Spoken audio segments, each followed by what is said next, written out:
Hi everyone, this is Scratchboard Art and Stuff. This is episode 3 of our journey.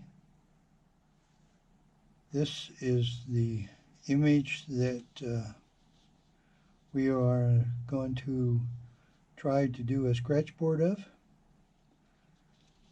But I ran across something on the internet. I was trying to find a replacement for a watercolor mop brush that was somewhat more inexpensive. And I happened to be perusing on the internet and I saw a woman applying makeup with a brush, and I thought, well, that might just work for replacing that watercolor mop. So I traveled on down to my trusty old Walmart and went into their cosmetic section, and I found this little brush. It is it's cute as the dickens. It is really cute. Can't wait until it grows up to see what it looks like.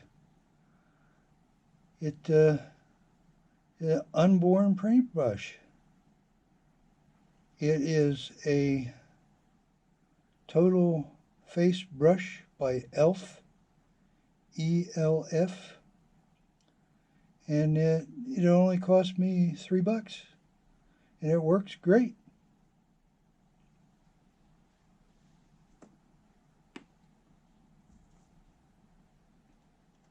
Now, the previous episode, we developed this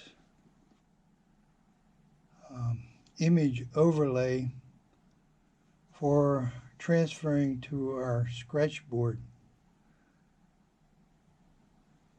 I cut this thing to the outside 8 by 10 inches so it covers my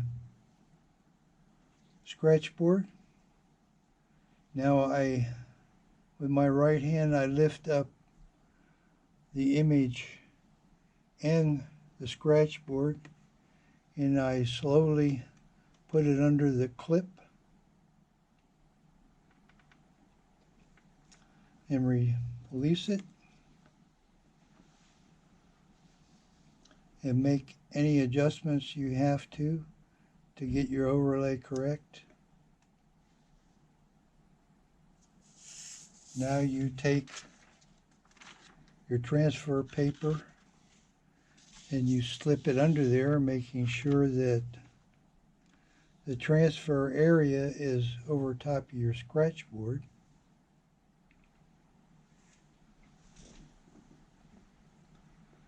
Now you take whatever stylus you want, whether it be a ballpoint pen, fine tip, or this is my trusty seam ripper. I really like this tool for doing my transferring.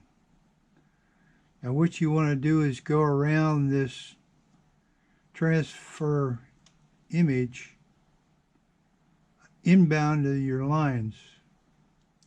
You want to stay away from your black areas. Stay outbound to your black areas. Now when you come up to your ear tufts, don't put in too many lines. You just want enough lines of a witness that those ear tufts up there. I don't want you putting many lines. I want you to have the ability of stepping back and seeing how many lines you actually have to put in that area. So stay away from your black areas.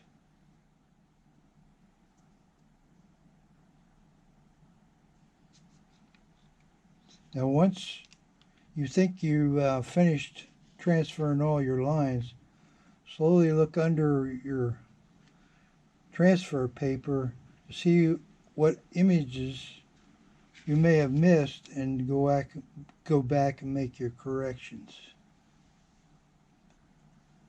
Once you've decided that you've finished, pull out your transfer paper, grab underneath your scratch board, push down on your clip and release it and pull out your scratch board.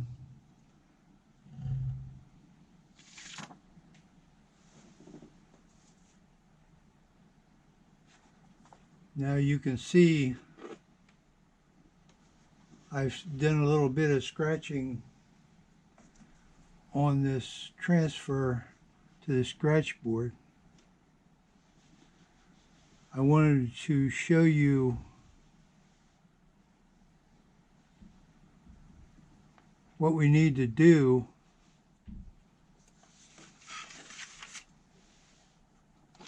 is to slowly go around this and put in witness of those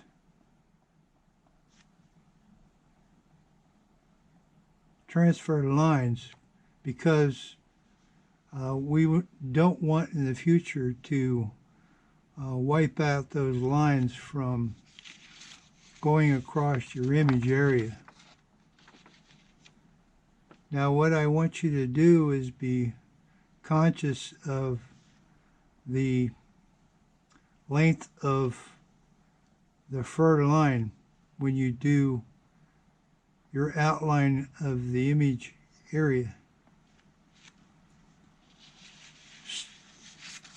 Be always conscious of your black areas, and for instance the iris of the eye. You don't want to get into that, and you want to start right where your transfer line is with very fine lines.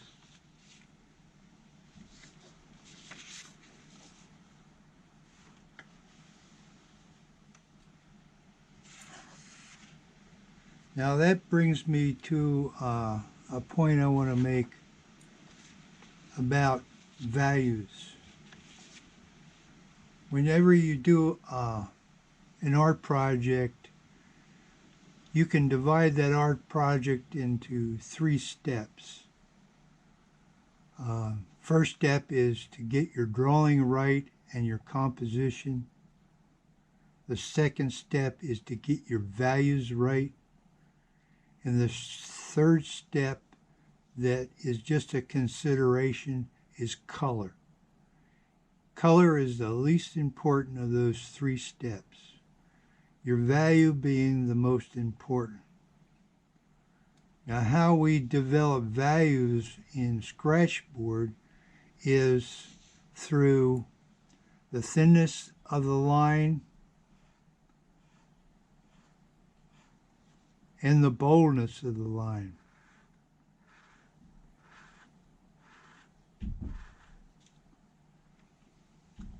Now, if we wanted to do an area where we have a lighter shade, well, let me bring up one point. Values in Scratchboard go from white to black, and in between are shades of gray. And in order for us to develop those gray values, we use line thickness and line spacing to develop those shades of gray.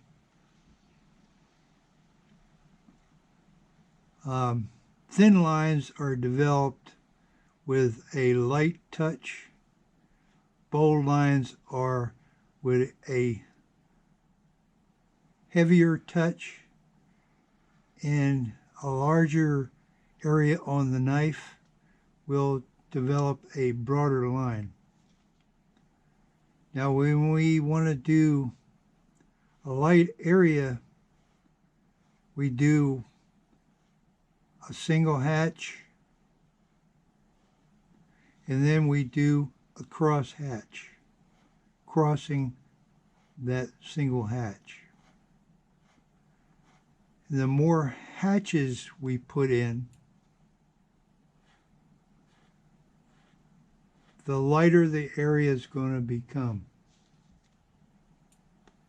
And then through that process, we'll establish a value for that area. Now, one thing I don't want you to do when you scratch a line, you'll see right here where I scratched a line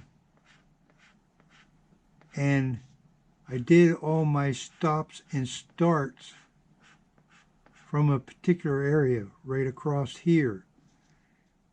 That will show up in your drawing. And what you want to do is do random lines. That way you don't have that witness line through your developing your values.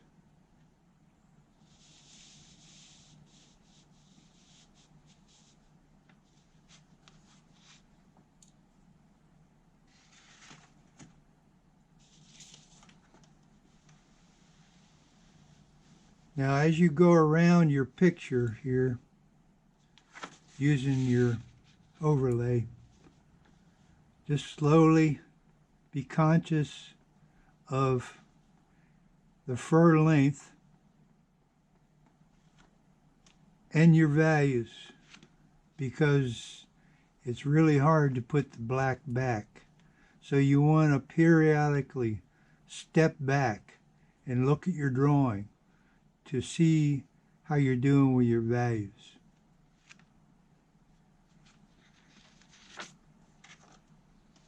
And once you've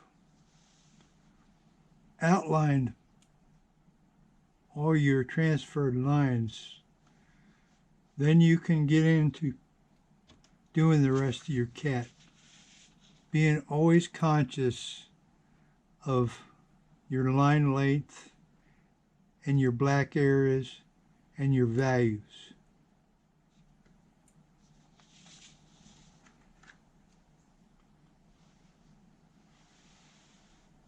One other thing I want to bring up is practice. This sheet of 8x10 Scratchboard is somewhere around $7 or $8. A sheet of computer paper. Now this happens to be a watercolor board by Crescent, and this is what I do my watercolor paintings on, because it won't wrinkle or buckle.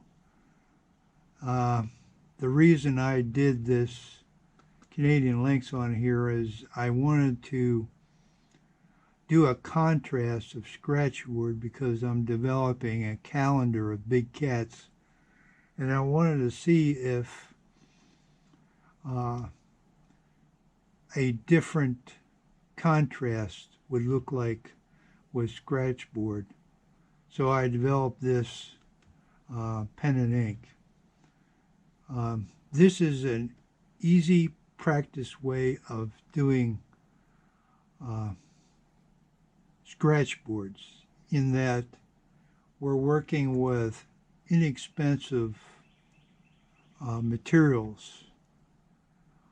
These are the pens I used to develop this picture, and these are Pigma Micron disposable Indian ink pens.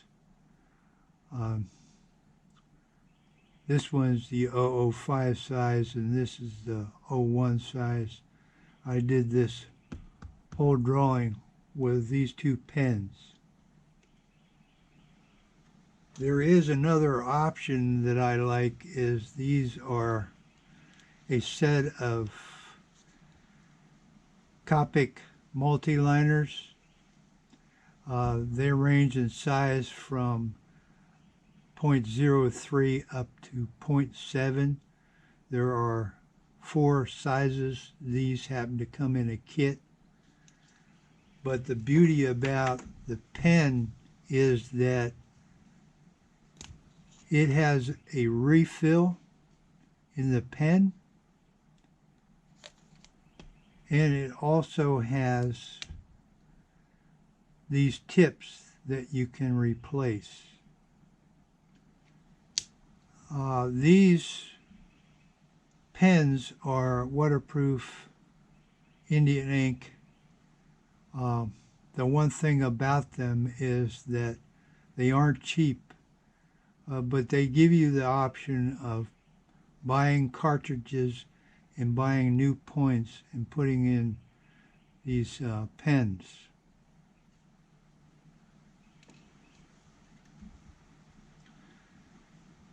Now this seems to be a good place to end this episode. I hope you enjoyed this session.